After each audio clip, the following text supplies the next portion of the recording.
I think coming into this season, year 6, he's still 24 years old, but how important does it seem like this season is going to be for him? It's massive. I don't know what our headline on the story will ultimately be, but like in my head, what I tried to write was developing De'Aaron. And but that's not normally what you hear about a 6th-year player, you Yeah. know.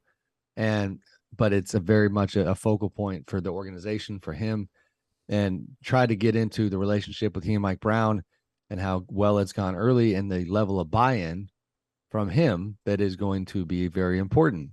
And so, it's important that De'Aaron improves defensively, which is Mike's focus. It's important that some of the more, I thought really interesting development stuff was that there is a real focus on his off-ball abilities.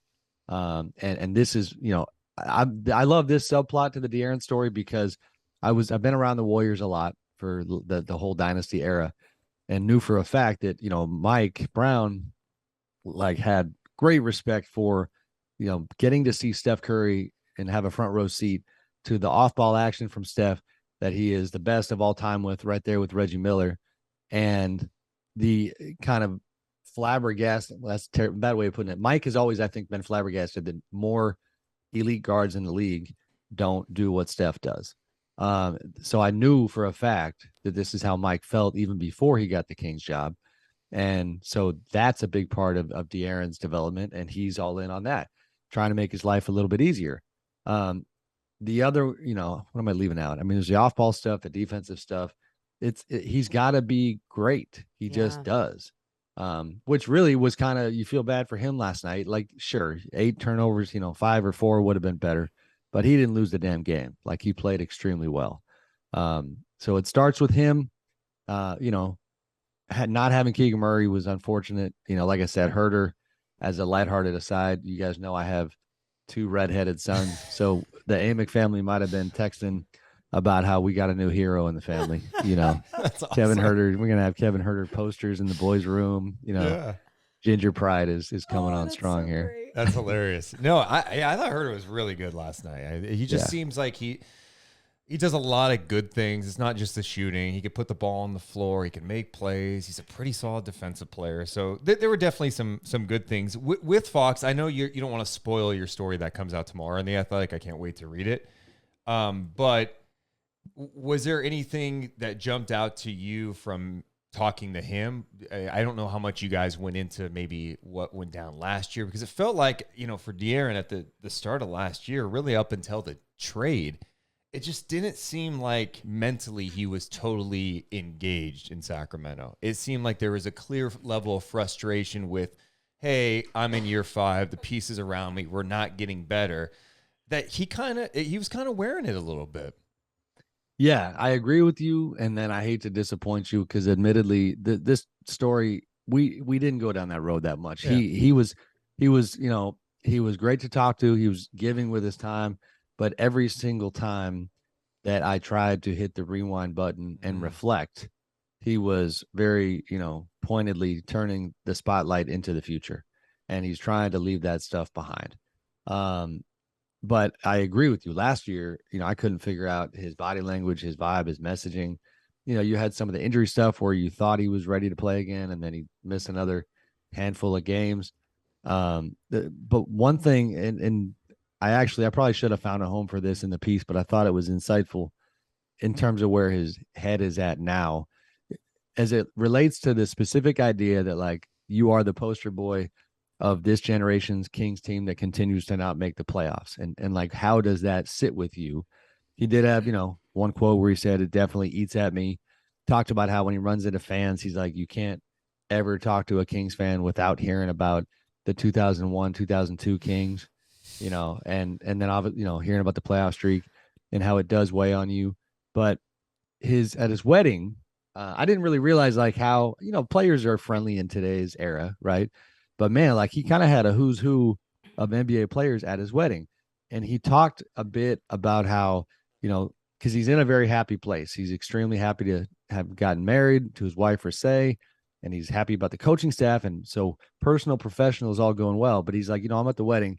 and my boys, Bam Adebayo, Jason Tatum, you got these friends of his that have experienced playoff basketball at the highest level. Bam was in the finals a couple of years ago. Tatum was just in the finals.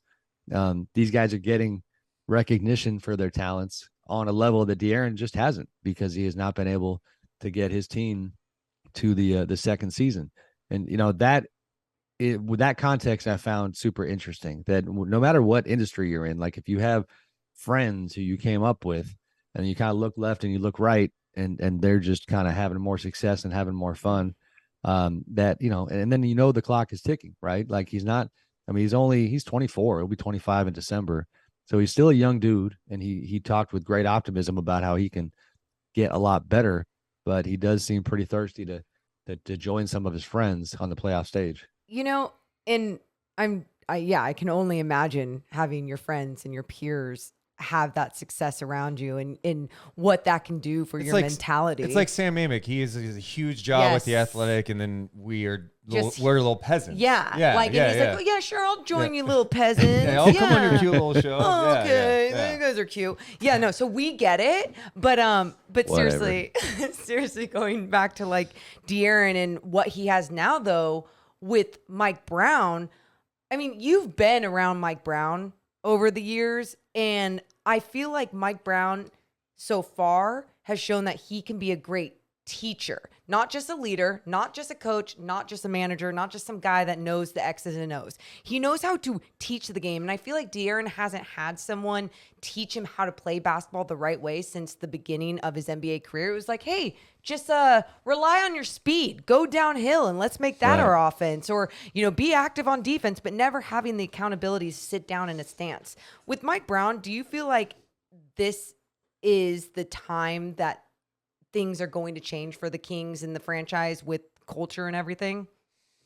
I do. Yeah. I mean, and my job inherently, like, you have to always fight against whether it's recency bias or, like, I'm really guilty of, like, when people give you their time and they give you their insight, you kind of melt in their hands. You know what I mean? Like in terms of the narrative. So it's like, yeah, De'Aaron, I hear you. Yeah. Like, yeah, Mike, I hear you. So I got to guard against that a little bit. It's just words. The actions are going to matter, more than anything else. But I will say that walking out of the room, talking to De'Aaron, we sat down in the Row One Club inside the Golden One Center and had that conversation. And then with Mike, it was like a half an hour on the phone. Like, they were both incredibly believable as it relates to, like, being on the same page. And De'Aaron in particular just did not ever sound like he was just trying to gain favor with the new coach or have cliches and talking points.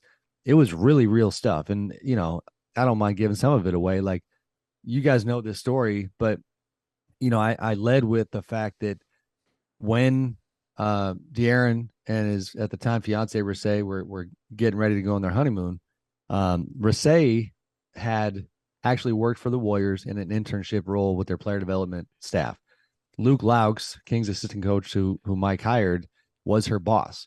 So Mike gets hired, De'Aaron and Mike start talking, and Mike tells De'Aaron, I'm thinking about hiring this guy, Luke Laux.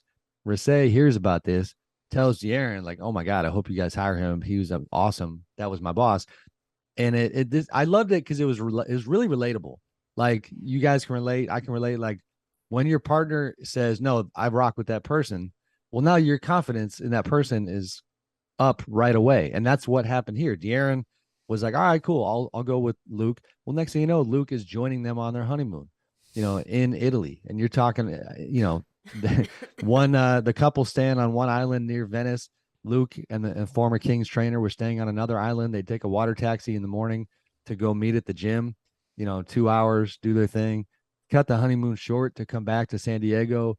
Now they're going 5 days a week. It was hardcore from the beginning with De'Aaron buying in.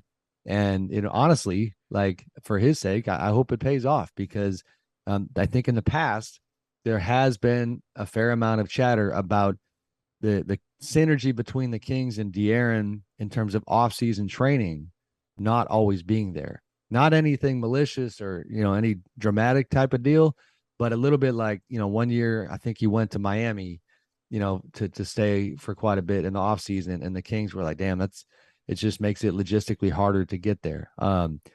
between the honeymoon experience and then San Diego, which is a whole lot closer, and then him keeping that door wide open. Because, a lot of stars these days basically say, hey, when the offseason hits, I'm going to deal with my people, my trainer, my performance guy. And they sometimes control how much they let the organization put their hands on him. De'Aaron was pretty committed to letting the Kings develop him.